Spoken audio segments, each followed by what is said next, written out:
Death toll from cholera in Nigeria hits 30, leaving 1,141 hospitalized. South Africans hope new coalition government can make things better. And in sports, Finidi George resigns as Super Eagles head coach. Details shortly.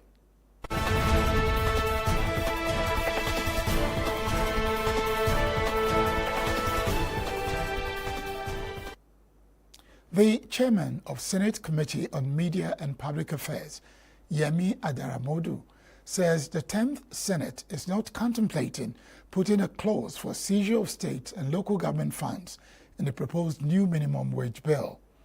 In a statement he issued on Saturday in Abuja, Adaramodu stressed that the new minimum wage bill being proposed by the executive has nothing close to seizure of funds in the event of breaches by state governments.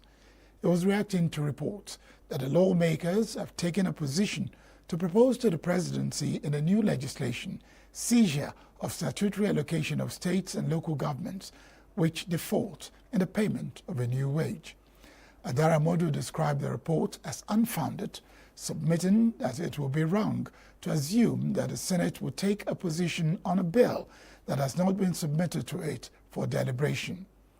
He said the president, in his nationwide broadcast on Democracy Day, only informed Nigerians that he will soon send the new minimum wage bill to the National Assembly, and that not even the Senate president knows the content of the bill.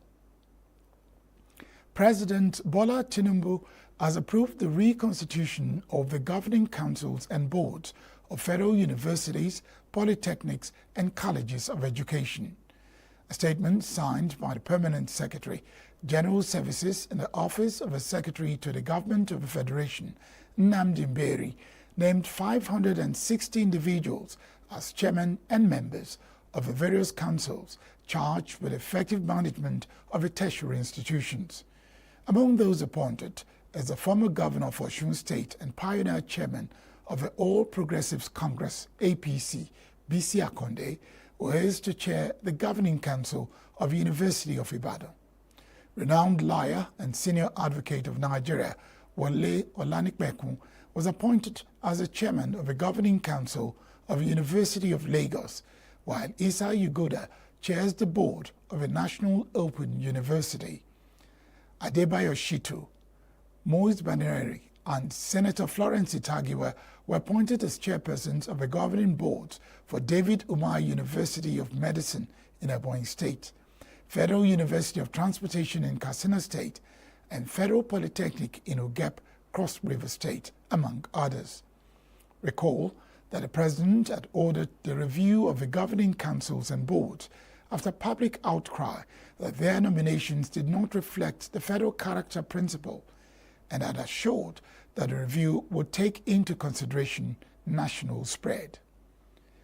President Bola Tinubu says Nigeria is working hard to eliminate terrorism, cybercrime, and other criminal activities from the country. Tinubu gave the assurance while receiving the director of the United States Federal Bureau of Investigation, FBI, Christopher Ashuro, at the State House, Abuja. He called for collaboration between Nigeria and other countries in West Africa to rid the region of crimes, noting that a good number of agencies are now involved in reducing those crimes to the barest minimum. He observed that the FBI director has demonstrated consistent procedural sophistication and a reputation for excellence over the years, and that his visit conveys the importance of Nigeria and Nigerian partnership in the work of America's law enforcement institutions and vice versa. In his remarks, Director Ray said he was in the country to enhance the outstanding partnership that exists between the government of Nigeria and the government of the United States. The Nigeria Police Force has raised the alarm over alleged irregularities and corruption. It recently released names of successful candidates in the ongoing 2022-2023 police constables recruitment exercise. A statement issued on Saturday by the Force Public Relations Officer Olumuyiwa Adejobi alleged that the list released on a Police Service Commission portal contained names of Nigerians who never applied or who failed the computer-based test, and those who were screened out due to medical reasons. Recall that the Police Service Commission had on June 4th announced the approval and release of a list of 10,000 successful applicants for recruitment into the constable and specialist cadres. However, the Inspector General of Police issued a letter of objection to the list on June 10, addressed to the chairman of the commission, citing the discovered irregularities. Governor Basi Otu of Cross River State has approved the immediate dissolution of the leadership of the State Council of Chiefs. A statement signed by the Secretary to the State Government, Professor Anthony Onwa Eno, said the governor's action was in line with Section 4.1 of the Cross River Council of Chiefs Law 2004. The governor, according to the statement, appreciates the chairman and members of the dissolved council for their meritorious service to the state and wishes them the best in their roles as traditional rulers in their respective domains. The State House of Assembly recently passed a resolution for the change of the leadership of the council on the ground that it had overstayed in office. The National Biosafety Management Agency has called on the general public to exercise caution over the recent cholera outbreak in some states of the country. The Director General of the agency, Dr. Agnes Asagra, in a statement in Abuja, said Nigeria has recorded 30 deaths and 1,141 suspected cases from the disease. Asagra said it was of utmost importance for citizens to collectively prioritize the health and safety of their communities, especially at this period of the Salah celebrations. She said Biosafety Management Agency, in collaboration with health authorities, was actively monitoring the situation and implementation measures to contain the spread of the disease and advised Nigerians to imbibe various hygiene practices such as boiling drinking water or using certified water purification methods, as well as washing their hands thoroughly with soap and water. Cholera, a highly contagious bacterial infection caused by the ingestion of contaminated food or water, has been reported in Bayelsa, Zamfara, Abia, Cross River, Bauchi, Delta, Katsina, Imo, Nasarawa, and Lagos states. Nigeria's annual inflation rate rose to 33.95% in May from 33.69% in April. The National Bureau of Statistics, NBS, on Saturday said the May 2024 headline inflation rate showed an increase of 0.26 percentage points when compared to the April 2024 headline inflation rate. On a year-on-year basis, the NBS said the headline inflation rate was 11.54 percentage points higher compared to the rate recorded in May 2023, which was 22.41%. This shows that the headline inflation rate increased in the month of May 2024 when compared to the same month in the preceding year of May 2023. The Bureau added that on month-on-month basis, the headline inflation rate in May was 2.14%, which was 0.15% lower than the rate recorded in April. According to the report, the food inflation rate in May quickened to 40.66% on a year-on-year basis, which was 15.84 percentage points higher compared to 24.82% recorded in May 2023. The Catholic Bishop of Nsukka Diocese in Enugu State, southeast Nigeria, Most Reverend Godfrey Ona, has criticized the current system that produces today's leaders, which robs the country of its best and brightest.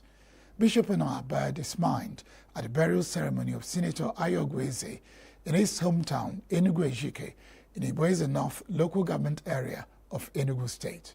Correspondent Charles Pius was there for Signature TV.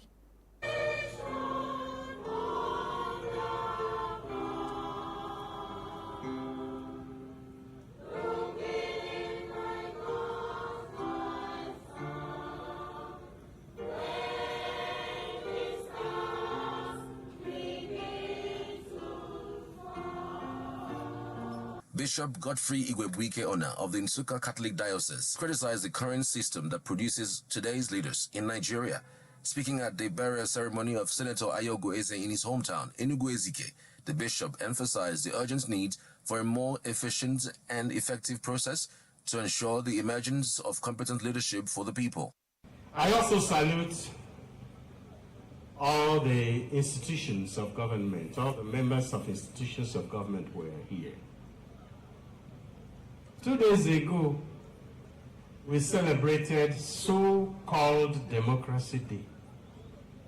It is symptomatic that in Nigeria, we celebrate democracy on a day that democracy was denied. And I want to emphasize that although no human institution is perfect, the system of government we call democracy in Nigeria is an abuse of words. Because neither the institutions of democracy, nor the organs, nor even the process or the conditions that make democracy possible are present in this country. How many of the people that were elected members now, how many of them did we elect?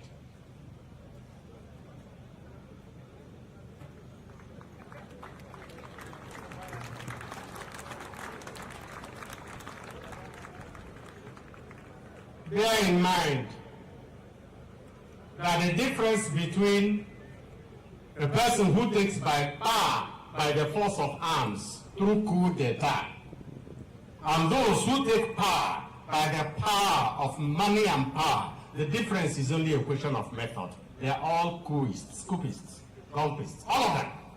Because they thwart the desire of the people. And those who get to power through their investment in money will not likely worry about satisfying the needs of the people. It's an investment. They will have to recover their money. Until his death, many of us did not even know the name with which he was incorporated into the body of Christ, his baptismal name. That important name that marks our identity before God is often played down upon by many people. Life after death is a greater mystery. But our faith tells us that we will be judged. And according to the judgment, our next life will continue. So, Father,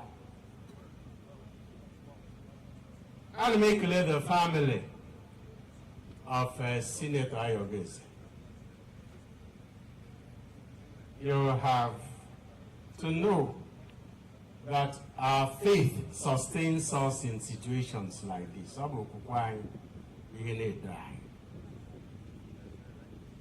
We gather when people die as Christians to pray for them. Some say to honor.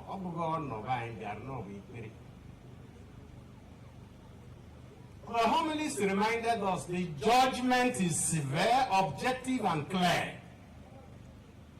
Because of that, we set high standards for ourselves as Christians when we are alive. This is all in an attempt to make all of us suffer ourselves now to make the judgment lighter. Muslims pray for Palestinians during Arafat, and South Africans hope for a brighter future following a coalition government. And in sports, Finidi George throws in towel as Eagles coach. Details and more shortly.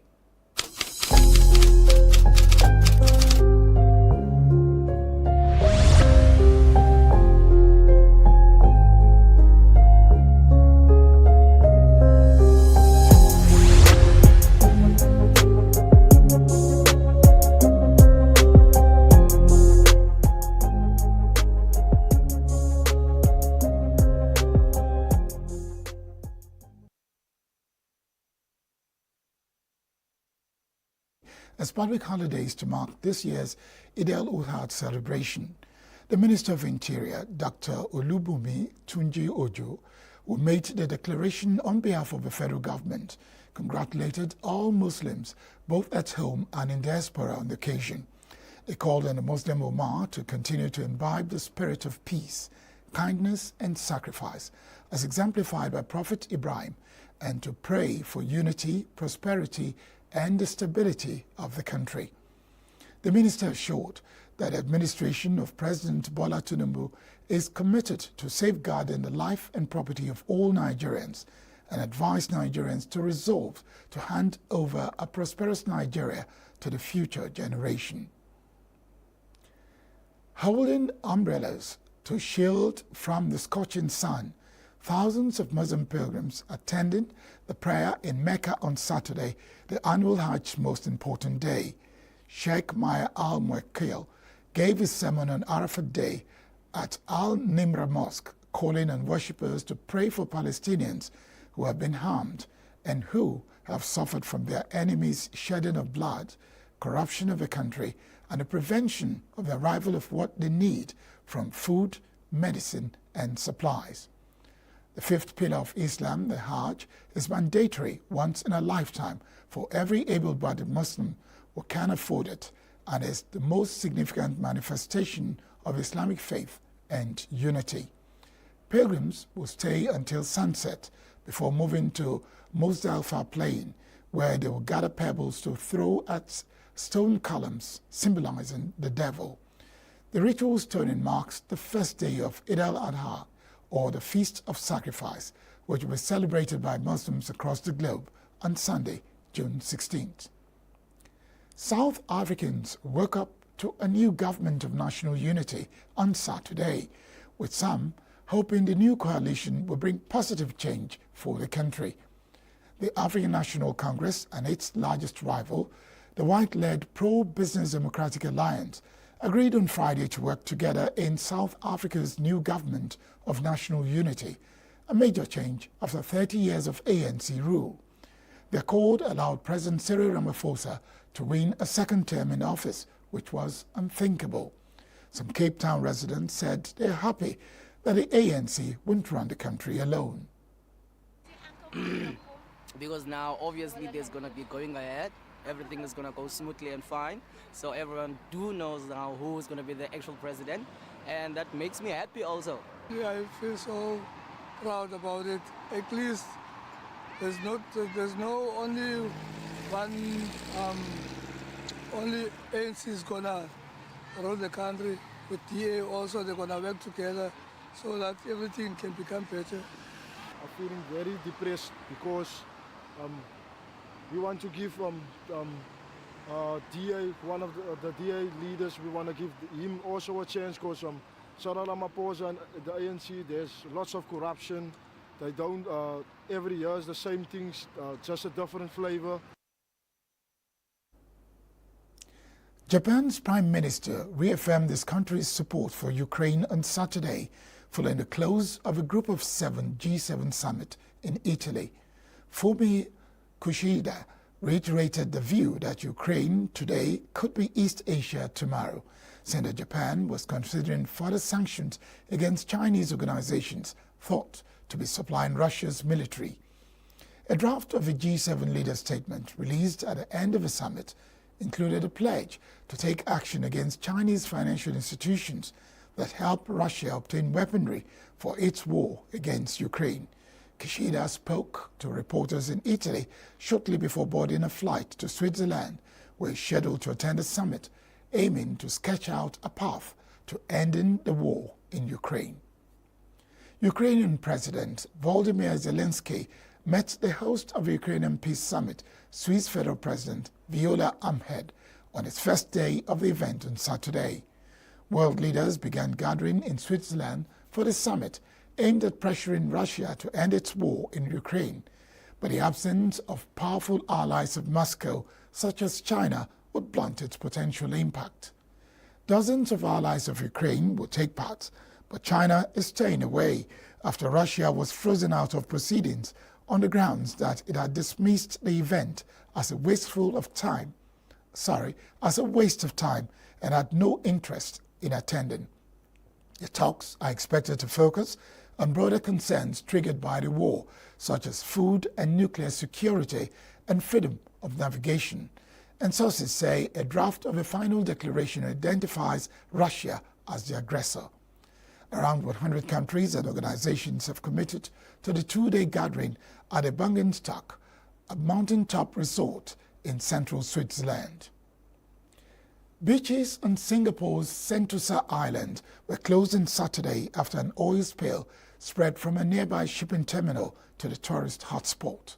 The oil-stained waters and sand of Tanjung Beach were cordoned off from visitors. An advisory from Sentosa said the waters of Tanjung, Palawan and Siloso beaches will be closed for cleaning. The oil spill had spread from Pasir Panjang terminal, less than 10 kilometers from the island, popular with tourists and locals, after a Netherlands-flagged dredger struck a stationary Singapore-flagged bunker vessel on Friday afternoon. Singapore's port authorities said in a statement on Friday evening that some oil from the damaged cargo tank on the bunker vessel has spilled into the water, and the affected cargo tank has been isolated and the spill contained. Finidi George has resigned from his position as a head coach of Super Eagles. Finidi announced his resignation on Saturday, days after the Nigeria Football Federation (NFF) announced move to bring in a foreign technical advisor. George Finidi's exit was posted by a former Eagles media officer, Tony Bitoye's account. Finidi was appointed on April 29, 2024 to replace Jose Pesero, whose contract expired in February. Meanwhile, the president of the Nigeria Football Federation (NFF), Ibrahim Gosso, says he's not aware that embattled Super Eagles coach Finidi George has tendered his resignation. England held a training session on Saturday at their base camp in Blankenau, Germany, as they geared up for their first test at Euro 2024 against Serbia. Coach Gareth Southgate, under pressure to win the first major men's trophy since 1966, must decide whether to risk centre-half John Stones, who has only just overcome an injury and was isolated from the squad this week with a virus. Despite losing the final warm-up game 1-0 at home to Iceland a week ago, England boasts one of the most potent attacks in Germany. Captain Harry Kane looks set to be flanked up front in form with Phil Foden and Bukayo Saka, with playmaker Jude Bellingham offering an attacking threat from midfield.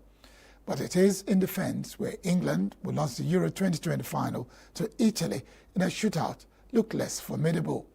A big question is who Southgate picks to play alongside Rice, with hard-running Conor Gallagher, 19-year-old Kobe Mano, and possibly the even less tested Adam Wharton, 20, in the frame. That's signature news this hour. I am Barikumo Ado. Thanks for your company.